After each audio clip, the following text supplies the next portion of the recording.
All right, so this is the ukulele basics video. This is just kind of a tutorial, the exact same thing I do in person, but I just thought I'd put it on video clip so you can walk through it anytime if I'm not around or if you have any questions. And it's just going through the basics. It's going to go through things like the strings, what they are, the frets and how those work, how to make a note, how to strum, how to pick, rhythm and pace. And then I'll show the basic chords that I get the most use out of, and they're on most of the songs in the ukulele chord sheet. And then I'll just do a few basic slow rhythm songs from the ukulele chord sheet, so that way you can kind of practice along. Okay, so basics are strings, the 4 strings on the ukulele versus 6 on the guitar. And for some reason in the guitar world, they like numbering from the bottom. 1, 2, 3, 4. Seems counterintuitive, but that's the way it is. That's the first string, second, third, fourth. And then the actual notes of these, if you do have to tune it, this top one is a key of G. This one is a C note. That one is an E note. And that one is an A note. But hopefully you have an automatic tuner that can kind of help you dial that stuff in. So those are the basics about the strings, the frets, these metal things going across here, and that's the basics for making a note. So that'll be the first fret, the first metal one. This is just a bridge, it's not a fret. First one, second one, third one, and fourth, and keeps going down. And then if you have dots on your fretboard, that kind of makes it easier kind of if you don't know the numbering. So this first dot typically is the 5th fret. So you see that dot, and then the fret just on that side of it would then be the 5th. That's 2 frets up, so that's a 7th. That's 3 frets up from there, that's 10 if you can do math. And then that double dot is the 12th fret. So that really does help you kind of get and figure things out when you're doing fret numbering. So that's the basic there. Then to make a note, you're essentially pressing the string against the fretboard, and you're doing it near a fret, and then you're strumming or picking. So the basics for most notes, you're going to want to use your fingertip rather than kind of crushing. You're going to kind of bend it a little bit and press firmly on that. And what you don't want to do, you don't want to be right on the fret. You want to be just on that side of the fret. So that makes that note for the 2nd fret. If you're on the fret, it's kind of muffled and vibrated. And then if you go a little bit further, you start getting into the next note. So just on that side of the fret is how you make a note. So now you know how to make a note. You can go to any fret, all the way to the top, and any string. So those are the basics for notes. You can use any finger, and the fingering depends on the chords and all that, and we'll get into that separately. So the next thing is the strumming. Strumming, people really get fixated on that. I get it, because but you know, I wouldn't worry too much about it. Just try to do whatever works naturally for you and allows you to keep time. But you can start making it more complicated when it feels natural, but don't fixate too much on that. Basic strum, top down, with your thumb, like that. Or I use actually most of my strumming, I think, is my index finger. I use it like a pick, just use the fingernail or that top thing. So that's down, then you can go up, and down, and up, and then you can vary it. So that's down, up, down. So all kinds of variations, but those are the basics of the strumming. Picking is more advanced, but the reason I'm kind of showing you the basics here is that actually you can do some slight, simple picking when you're learning. So, and I'm not going to teach you advanced stuff. I don't know advanced stuff. I just taught myself how to do it. The basics for it is make it simple.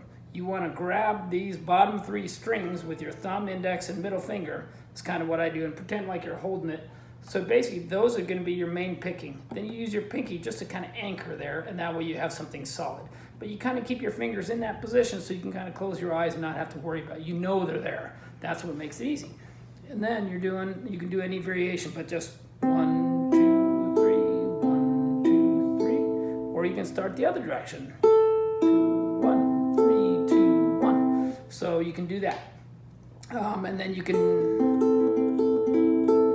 do different variations, or you can kind of do this kind of combined thing where you're picking them all at once, or the top and the bottom at once, and then doing that. So I'm not going to get into too much more than that, but just to show you, you can just do regular chords. 1, 2, 3, 1, 2, 3, G, C, F, G, and then if you go the opposite direction, then you're going, so it sounds different. So there you go. That's a basic there. And then as you get more comfortable, you can start doing it, and you can do it a little faster. So you can do a lot of variations, a lot of different speeds, but that's basics for picking. Then rhythm and pace. The main thing, most of us are familiar with basic rhythm stuff.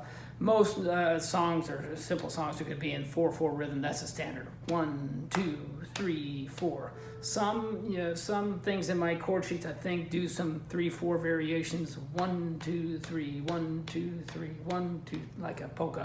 That's a rarity. So it's usually the 1, 2, 3, 4, and that can be done any speed.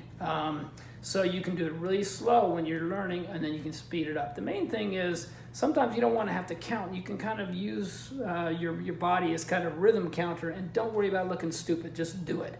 So some people bob their head back and forth, up and down, whatever, rocking out. Or a lot of people do this foot tap and stuff. So 1, 2, 3, 4, 1, 2, 3, 4, 1, 2. So like that.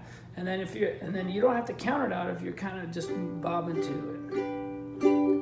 it. So that's the basics for rhythm. Really important if you are going to try to play along with a song, or if you're going to try to play someone else, you realize that if you're not in rhythm, then you can't sync up with someone else. So that's the basic there.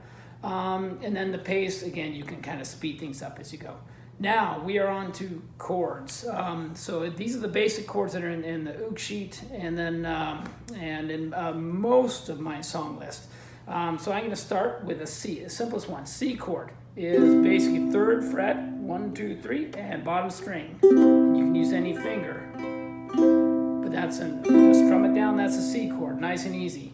And the nice and easy thing about C being such a simple chord is that you can use whatever finger is easy for you to transition to the next chord or from a chord. So the next chord, simple chord I'm going to tell you, is an A minor, 2nd fret, top string with your middle finger. And the reason the middle finger is important is that you can do 2 other chords with your index finger after that very easily. So A minor, then the A chord is just putting your index finger right there, and then on the 3rd string, 1st fret. And then you could do it on the 2nd string, 1st fret. That's the F chord. So you've gone A minor, then to A, and then to F. Nice and easy. So that's a few easy chords right there. Then you get into the G chord, one of the key chords for all kinds of music. It's a little trickier, but once you get used to it, your fingers will kind of get the muscle memory. Also, for guitar players, it's the exact same thing as a D chord, same fingering and same positions. So I'm going to show you how to build it. It's very easy. Middle finger on the bottom string, 2nd fret. Index finger on the 3rd string, 2nd fret. So that's kind of a neat chord in and of itself. And then you put your ring finger on the 2nd string of the 3rd fret. So that's your G chord. And the nice thing about the G chord is a pretty versatile one because you can also hammer it. So you can basically do some variations by pulling off the middle finger, and then putting it back, and then put your ring finger on the 3rd fret bottom string. So that's kind of neat. The other chord we're going to do next is the D chord, and that also gives you some of that variation. D chord is a little tricky, but it's the top 3 strings of the 2nd fret. And the easiest way for most people is to do index, middle, and then ring finger in that order on the 2nd fret. And there you go, there's your D chord. I actually do it this way, my brother does too, and a few other. It doesn't seem as popular, but it's easier for me. Middle finger's on the top, then index finger, then ring finger. But most people I teach, it's the easiest this way. So just do it this way, and then this gives you some of that variation possibility. You can drop your ring finger, then you can add it back again, and then you can put your pinky on the 3rd fret. So there you go. That's the basics for the D. Now the nice thing about the D, it's actually a bar chord, so you can slide it up 2 frets to the 4th fret. And that's your E chord. But in general, you don't want to play the bottom string once you start sliding. You can in the D position, okay, to play all 4, but once you start sliding it around, it's really just the top 3 strings. So there's your E chord, and that's a bar chord, so you can kind of shift it all the way up and down the frets. Also, another way to play the D and the E, which I do a lot, is actually just a crushed bar chord. You're basically crushing the upper 3 strings with your index finger, and just try not to crush the bottom string or play that one. You're just playing. So play the top 3 strings. So just try to crush 1, 2, 3, and then you can slide it up to E position very easily. Or if you're going back and forth, you can use a different finger for E. You can do crush with your ring.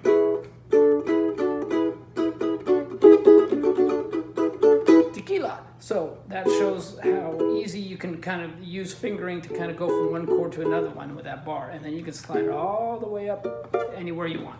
Beauty of the bar chord.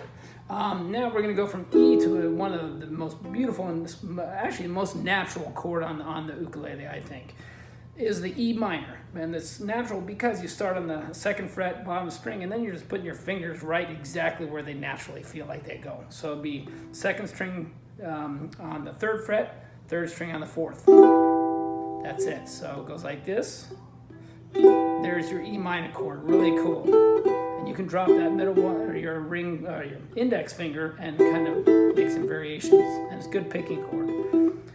Also, another great thing about the E minor is that it's almost the exact same thing as the B chord. The difference is you're shifting everything up and you're crushing the bottom 2 strings rather than just hitting the bottom 1. So crush the bottom 2 strings, then you put your middle finger on the 3rd string and your ring finger on the 4th string. So you're flat, flat, crush, and then put your fingers up like that, and then you're strumming. Another great thing about this is yet another bar chord. So that's a B, slide it up 1 fret, it's a C, which is the same as that open C, but it's just a different version of it. And if you go another 2 frets, it's a D, and kind of like the open D, but just higher. Then you go another 2 frets to the 7th fret position, then it's an E, which is the same thing as the 4th fret, E like that. So that's the beauty of the bar chord. You can slide it around. Sometimes it's a little more muffled, but it does work. Then the other variations, so that was a B chord.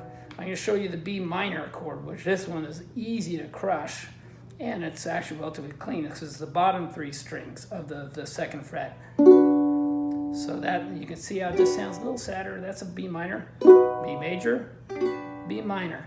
The nice thing about the B minor, you can slide down, that's a B flat minor, B minor, 3rd fret is a C minor, then D minor, E minor on the 7th fret. So that's another bar chord. So now you got the basic chords, and that hits for most songs. If you see a 7 by some of those, forget the 7. There's just pretend the 7's not there and play the chord. So if it says A7, just play an A. If it says B7, play a B. That's just the way it goes. So all right, so now we're done with the chords. Now I'm just going to do a few simple songs from the ukulele song sheet. And I'm going to start with the easiest one because I did it in key of F. There were 2 easiest chords. It's a 2-chord song, Clementine. F, which is the middle finger, top string is 2nd fret, and then index finger right there. That's an F chord. And then it goes to C, which is on the bottom string of the 3rd fret. So it goes, oh my darling, oh my darling, oh my darling, Clement C. You are lost and gone for F. Dreadful C, Clement F. So there you go. And you can slow it down if you can keep up with that, but it's nice, easy chord changes, and that's where you're using your ring finger because it's already right there. Then another easy one, relatively easy one, is Amazing Grace, and this sounds awesome if you can sing or if you know somebody who can sing. So it's in key of G. Amazing Grace, see how sweet the sound that saved a wretch. Then to D. I once G was lost, C. Now I'm G. Found was blind, but D I see. And then G. There you go. So that's Amazing Grace. Here Comes the Sun. The ukulele chord sheet has it in key of G because it's just a little simpler. The original is in key of A, but the key of G is a little easier. Little darling, it's been a long, lonely winter. D. And it keeps going like that. And then the chorus. Here comes the sun. Do do do do. C. Here comes A.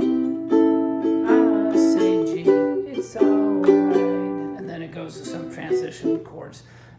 So that's Here Comes the Sun, very simple. Country Road, John Denver, that's I think it's originally in key G, so that's what happened in the uke. So almost have an E minor. West Virginia, D. Blue Ridge Mountain, C. Shenandoah River. And then the chorus is G. Country roads, take D. Home to E minor, place C. I belong, any finger, G. West Virginia, D. Mountain Mama, C. Take me home, and back to G. Country road. So there you go. Those are the basics, and then I can help on any other more advanced stuff as well. There you go.